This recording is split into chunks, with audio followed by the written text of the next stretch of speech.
Saya bilang, kenapa saya semua tercatat? Saya sering ngancam mereka secara kasar kok. Kalian jangan anggap saya nggak berdaya hari ini ya. Mungkin ada yang nganggap saya itu macan ompong di Pertamina karena nggak jadi dirut. Tapi kalian tunggu, waktu akan berputar. Semua catatannya akan saya pegang. Satu hari ganti rezim, kok penjarain kalian semua, saya bilang. Kalian ingat baik-baik kalimat saya direksi.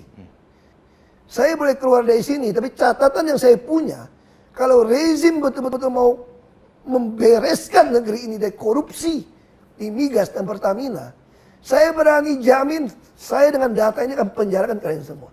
Makanya saya harap, ini kasus bukan cuma si Rifa Siahan Patraniaga kok. Dalam perkara dugaan tindak pidana korupsi tata kelola minyak mentah dan produk kilang pada PT Pertamina Persero Subholding dan KKKS tahun 2018-2023, khusus terkait dengan penggeledahan adalah sebagai berikut.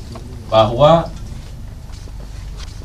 penyidik pada jajaran Jampitsus sudah melakukan kita bersihkan, kita tegakkan, kita akan hari ini kita lihat ya peluncuran bank emas pertama dalam sejarah Indonesia. Oke? Kejaksaan Agung tidak akan seberani itu kalau tidak mendapat izin dari Presiden. Oleh sebab itu, saya juga mengapresiasi bahwa Presiden membiarkan Kejaksaan Agung itu bekerja. Apapun motif, kalau ada motif politik ya terserah, tapi hukum tegak seperti itu. Kejaksaan, karena ini juga merupakan bagian dari yang dicanangkan oleh Presiden Prabowo, yaitu memerangi korupsi. Jadi korupsi dimanapun, di lembaga manapun, di BUMN manapun, baik itu di pusat maupun di daerah, memang harus diberantas dan diperangi. Kesaksian Ahok ungkap borok tata kelola Pertamina 201-32024. Pengamat desa Kejaksaan lakukan ini. Sidang kasus dugaan korupsi dalam tata niaga minyak mentah dan produk turunannya di PT Pertamina, Persero, yang digelar di Pengadilan Tindak Pidana Korupsi Jakarta Pusat pada Selasa, 27 Januari 2026, memasuki babak baru. Kesaksian Basuki Cahaya Purnama alias Ahok, mantan Komisaris Utama Pertamina, dinilai pengamat menjadi kunci untuk membuka praktik buruk dalam pengelolaan energi nasional.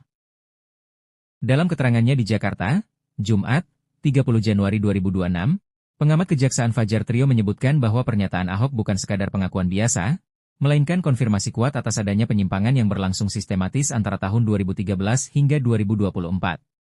Fajar menegaskan bahwa kesaksian Ahok selaras dengan keterangan saksi-saksi kunci sebelumnya, seperti mantan Direktur Utama Pertamina Nike Widiawati dan mantan Wakil Menteri Energi dan Sumber Daya Mineral sekaligus Wakil Komisaris Utama Pertamina, Archandra Tahar. Sinkronisasi pernyataan ini menurutnya menunjukkan adanya maladministrasi yang terstruktur dan kolektif dari hulu hingga hilir perusahaan energi plat merah tersebut.